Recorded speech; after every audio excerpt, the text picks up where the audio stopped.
warahmatullahi wabarakatuh dan salam sejahtera. Hai, saya Emily Erika binti Syahabudin, wartawan siri Sumati. Bersama saya SM Khas Pendidikan Masa Depan. Hari ini saya akan membawa anda ke dunia pendidikan digital yang penuh inovasi.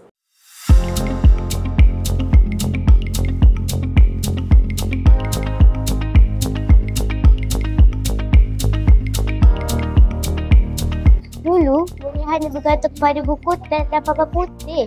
Murid perlu mengenali nota yang panjang satu persatu.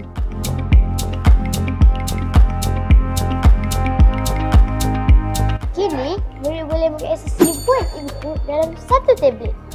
Murid juga boleh belajar melalui video pembelajaran dan latihan digital yang lebih menarik. Teknologi seperti VR dan AR membawa pembelajaran ke tahap yang lebih mengujakan. Murid boleh melawat tempat bersejarah seperti Mesir Purba atau melihat model anatomi manusia dalam bentuk 3D tanpa perlu ke makmal.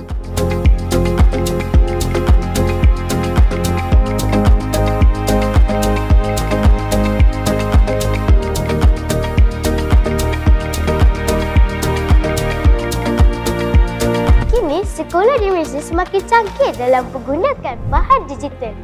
Pembelajaran boleh dilakukan sama ada di sekolah ataupun di dalam talian.